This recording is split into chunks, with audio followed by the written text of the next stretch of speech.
My name is Norman Daniel. I'm the oldest of this clan. I knew all these guys. Mm-hmm. I'm glad to come today to remember my little brother Monty. Monty was something unique, as you all heard and seen. There was something about him that set us apart. My sister Gina is long gone, to be on with her mother. A story that she'd introduced me to her boyfriend one time, and she brought him home, and she said, "This is my half brother, Norman." And I turned around and looked at her and I said, "Which half are you talking about?" I said, "I'm your brother, period. There's no halves." Mm-hmm. That's the Hecky way, the white way. Mm-hmm. So she never said that again. Monty would remind us of our Indian heritage.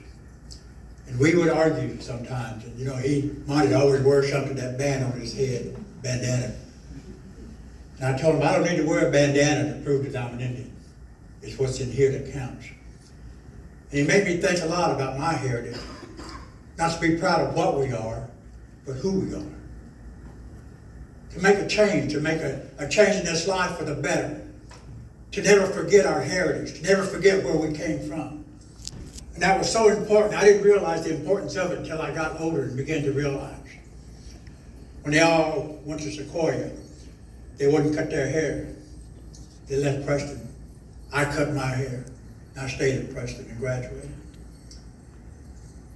The point I'm trying to make here today is that Monty had touched so many lives in a unique way.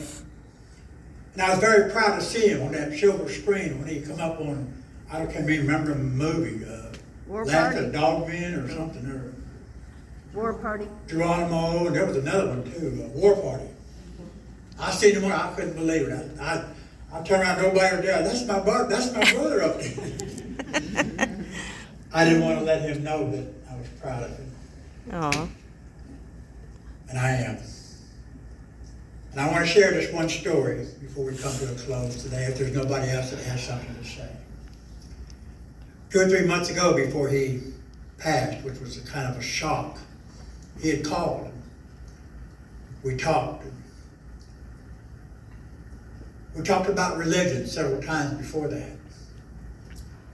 And I explained to him that religion is man's way of trying to reach God. Christianity is God's way of trying to reach us. And he never could quite understand that concept. But when he called and we talked the last time, 3 or 4 months ago, he said, "Norman, I know what you're talking about. I know what Mom believed in."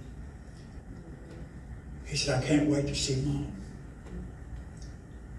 And it brought tears to my eyes.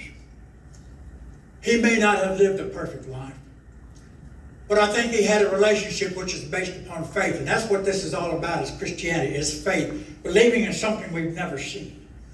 To trust in God in every aspect of this life. This life is going to be full of disappointments, discouragements. This life is going to be full of downfalls and accomplishments and so forth and so on. But God says, "I've gone to prepare a place for you." This is what we talked about. He said, "I know what you're talking about now." And I said, "Monty, I'm the oldest." I said, "You're going to be coming to my funeral." I said, "I'm ready to go." He said, "No," he said, "I'm not going to be around long." And I didn't take it to heart of what he was talking about. And then, like I said, it was a shock when I found out he passed. I couldn't believe it. I'm the oldest. And all the young people are going away. Why I'm here, I used to say, I don't know. Now I know. God has a plan. Mm-hmm. I want to leave this with you. There's coming a day we're all going to cross over to where no born traveler has ever returned. I trust and have faith that you know who Jesus Christ is. He gave his life that you might have life. He didn't create us to die and go to hell. He created us to die and be with him. It's not about this life that we live. It's about believing in Jesus Christ. It's not about water baptism. It's not even about going to church, but church is good. It's about trusting in the Lord in every aspect of this life. We're not promised tomorrow. This might be the last time. I'm so thankful that you brought my brother home. I didn't know it was going to be like this. He asked if I could come out there and visit with him before he passed on. I said, doctors advised me not to fly. I told him I couldn't make it, and I didn't have a decent truck, and I finally got me a better truck, and I thought about the wife. If we could drive, we could make it out there. We could go visit Monty. We were going to set that up and plan to do that. But God had other plans. He's home. This is where it all began, in Oklahoma, a little town called Preston. I'm so glad that he came to the acknowledgement of who Jesus is. I am so glad that my heart is at ease.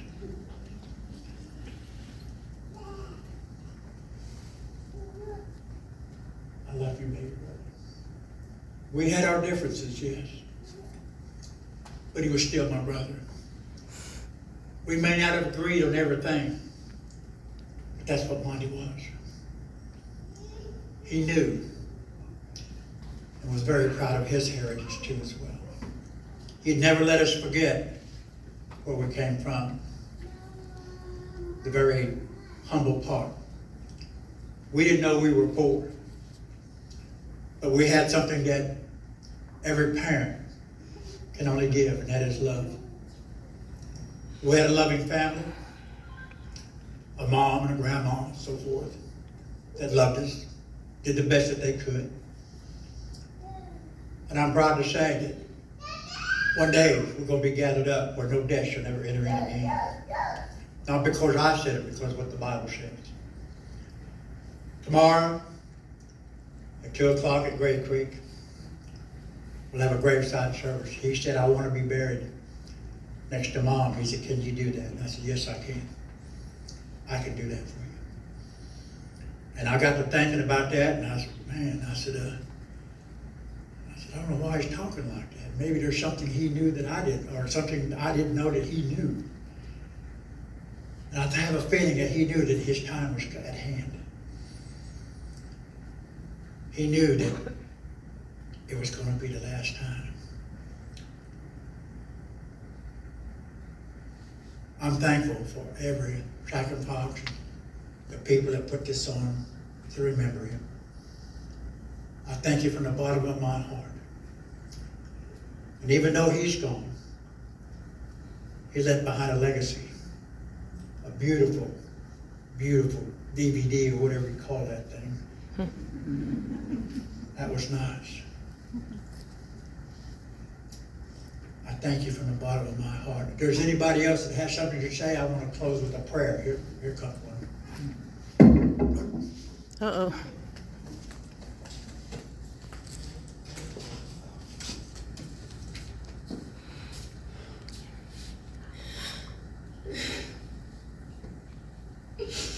I lost my daughter about 3 years ago. And Monty sent her a big old basket and fruit, a beautiful basket. I still have that basket. I put different flowers in it every season. And I always wanted to thank him, but I never did. And my nephew, he's out in California now. And I told my sister, I said, well, we should try to plan a trip and go see him, go see Monty where we're at. Very next week, he passed away.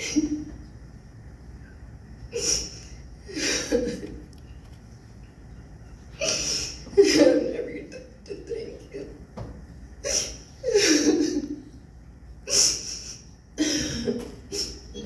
I loved him. I know he loved me too. He loved my kids.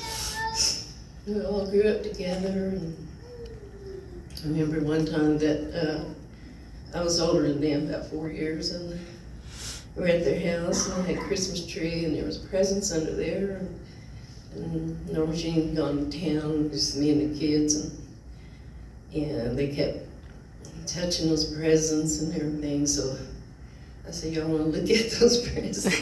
I'll open them up, real careful.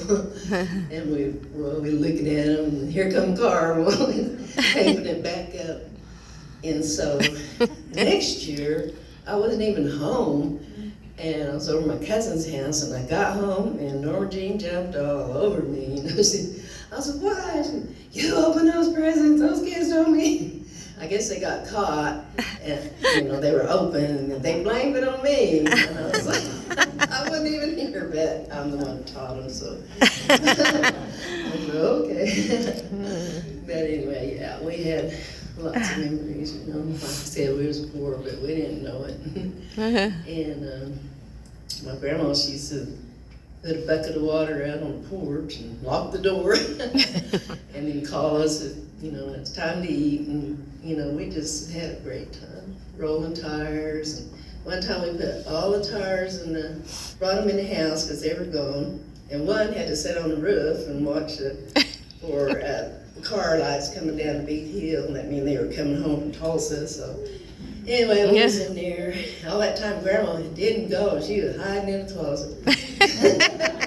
We got in trouble, but we had so much fun. So, anyway, I'm just thankful to be here and glad I got to come. I wasn't gonna get to come because I live in Durant and I was gonna have to work today, but then my brother passed away.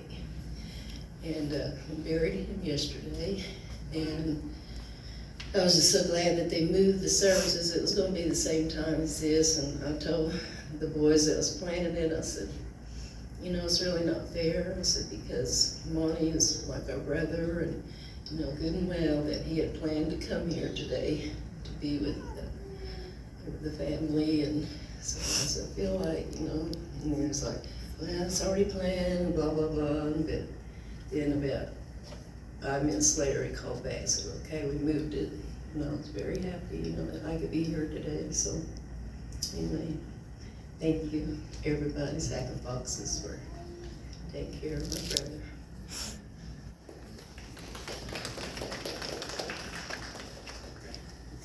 The best for last. No, I was kidding. No, my name's Paula Wesley. I'm Monty's niece, and my mom is Gina Bax. Only me and one of my sisters got to make it today. My dad didn't get to make it, but I think he'll be there tomorrow. So I was just going to share the last time we made it out to California in 2015. I had some little extra money, so me, our baby sister Rainey, and my daughter Ayana, we took a trip out to California. We got to meet up with Monty and Maya for lunch one day, and it was a good time. Hadn't seen him in a long time, but we had a good lunch. He told us that he had a hoopty, but he took us to Melrose in that big old car. So he took us down Melrose. He showed us the Chinese theater of TLC or TCL or whatever it's called. Yeah, he took us to where they have the One Flew Over the Cuckoo's Nest. That little whatever you call it. I don't know what it's called. But anyway, now it's been a while, and I'm sad that we didn't get to spend more time out there. It was a short trip, and that I didn't maintain constant contact with him. But I just remember being in Preston, and when he would make it back home, him like bringing me and my cousin Belinda, Sarah, Maya, and all of us that were out there. He'd bring us like props and stuff from the sets, and I don't know if that was me or whoever he taught how to bust the blood packets in your mouth. But just different stuff like that. So everybody was always excited when he came back from California because he'd probably bring us something. But I just remember those times, and my dad still lives in Preston. He's known everybody for a long time. all my aunts, we were talking about that, like how long he's known my boss side. Monty, I think Monty was a teenager. I think y'all guys were all older, but but I guess when my grandma got that house built and he was talking about how the house was, and he was like, I don't know, Monty, I didn't ever really see him. He was always in that back bedroom reading a book. He's like, that's what he did, was just read. So he's like, yeah, he'd come out every once in a while, it's time to eat or something. But yeah, so my dad, I'm glad he remembers a lot of stuff like that. He has a lot of memories from being here, you know, in Cushing or being there in Preston. And my dad, yeah, he's still out there in our Grandma Jean's house. I don't know. I mean, I take comfort in knowing that, you know, he still maintains that out there and feels that he wants to be out there, you know. And then, like Peggy said, you know, we lost our, which is our cousin Rick Powell, but we all called him Uncle Ricky too. And I know him and Monty were real close. But it's, you know, to see his marker out there, you know, between my mom and my grandma Jean, you know, that makes me feel a little bit better. But anyway, thank you guys. Thank you for cooking. I know we didn't get to contribute a lot like we did, like we would want to, but we have our festival duties, so but thank you.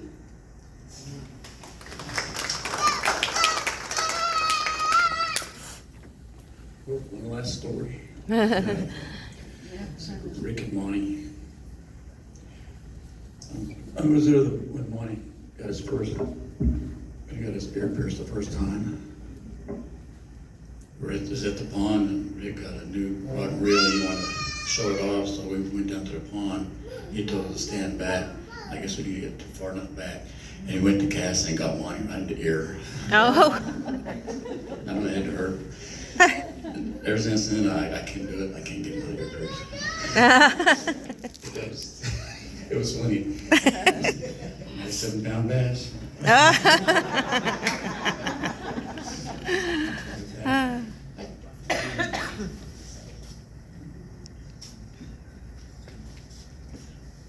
Okay, family, I am so pleased that you brought the story of Monty back home to us.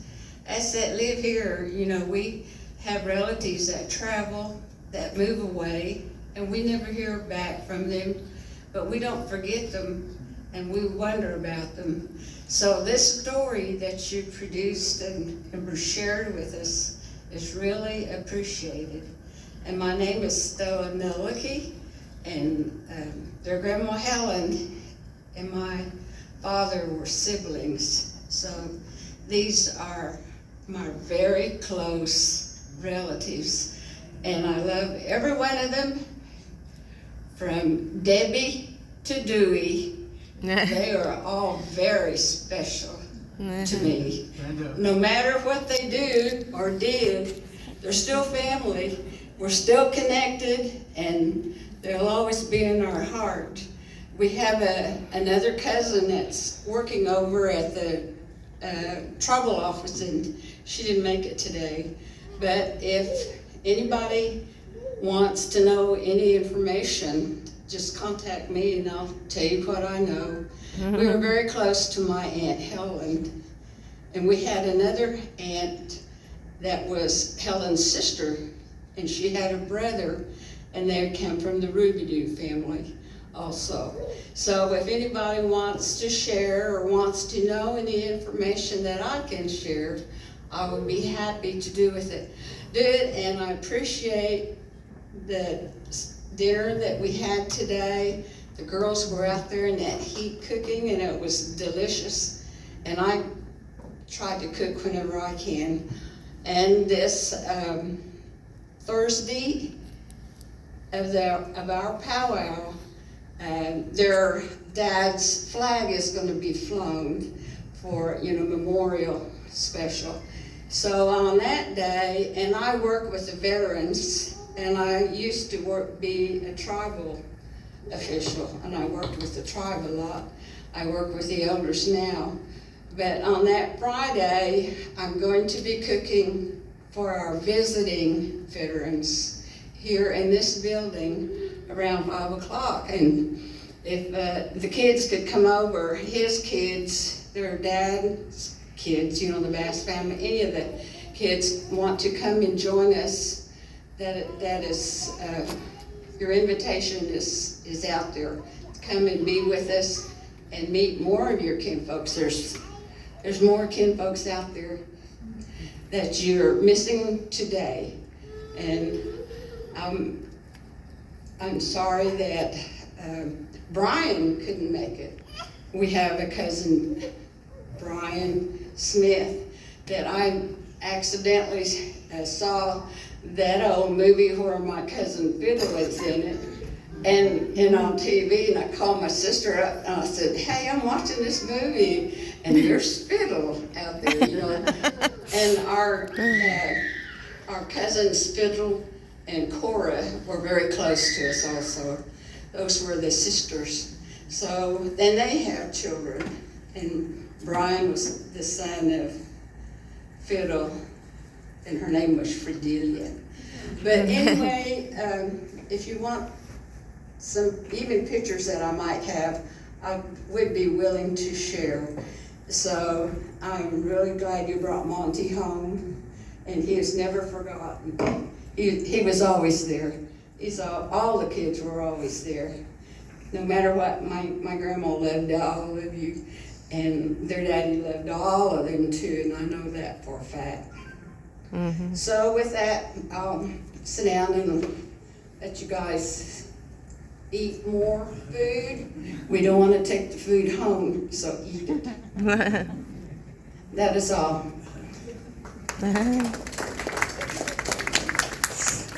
Oh gosh, I'm tired.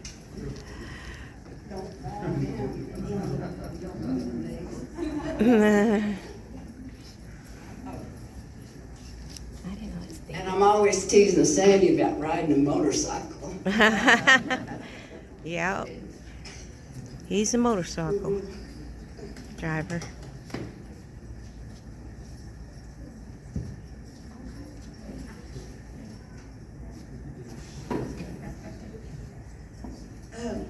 My name is Debbie Bass Primo. I'm older than these guys. There's me and my sister. Her name is Patricia Nell. She didn't make it today. She just had surgery a couple days ago. But now, he's the oldest, I guess, on the mother's side. And then I'm the oldest on the father's side, you guys. And I just want to introduce myself, and I'm just really happy that I got to, hear from the family, his own family, who he lived with.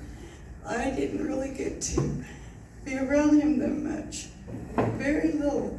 And just so glad to hear all the stories from my brothers. I know there's a lot more too, but all of us, like Sam said, there's 12 of us too. And all of my brothers and sisters, there's a bond you have, you can't describe it, you can always love them, no matter what, but if you don't even see them all the time. Yeah. And I always think about Monty when I'm around people, and we get to talk, and then I'll mention my brother Monty because he was in movies. And I always like that one scene where he was on that horse, and I'm not sure what that movie was, where he he took the side of the Indians, he was on the Other side. the other side with the non-Indians, but in the end, I think you know what story I'm talking about, but I always like to tell that one. I'm really glad, and happy to be here today, and I probably won't make it tomorrow, but I'd like to, but I may not get to. But I also have another group of brothers and sisters, if they would come up here, please, because I know they, had relationships with Monty, Sue, and Bean, Jane. Is Jane here? Jude and Jane. Jane's not here. And Dewey and did I leave somebody else? Anyway, we're the siblings of Monty, and we're so happy that he, that he had a family. And that's what makes me really happy, that he was way out there, none of us really got to see him that much, but he had his family, someone to be around, to love him. Really appreciate that. And also, thank everyone, who cooked, everybody who brought something, and I just thank all of you for everything for today. I'm so glad I came. Thank you. God bless you all.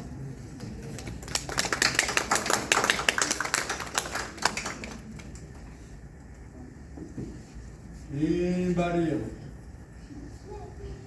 Last call.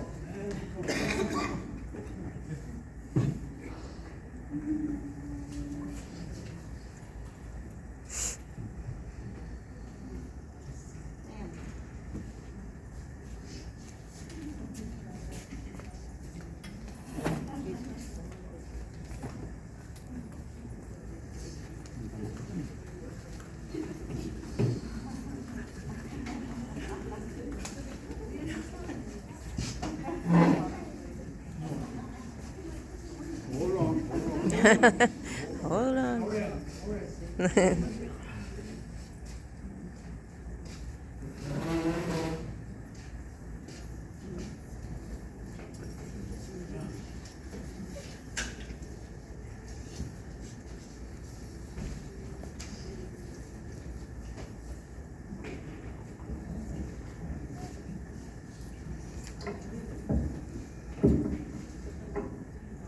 Hi, my name is Wanda Jones. I went to school with Monty and these boys, and I just want to say that Monty was like a big brother to me. He would keep those boys from dragging the girls, especially in the ditches when it rained at school. I don't know how many times you would see them boys just dragging them girls through them ditches, just making them all wet, and we'd have to go back and take a shower. But I was telling Sam just the other night that the vivid memory that I do have of Monty was that when we had sock hops at school, he would be like the first one to get up and start dancing. He'd have everybody else getting up and start dancing, and I can see him dancing. Back then we had those big bell-bottom jeans, and I can still see him just dancing away. But he was fun, and I'm sure glad I got to know him and his boys and Gina. I just wanted to say that he was a very special friend. He would call me during the years and ask me how I was doing, if I was okay. He would come down, I guess, whenever his movies or work brought him back home. He would come by and visit, and we'd talk. But I'm just glad to be one of his friends.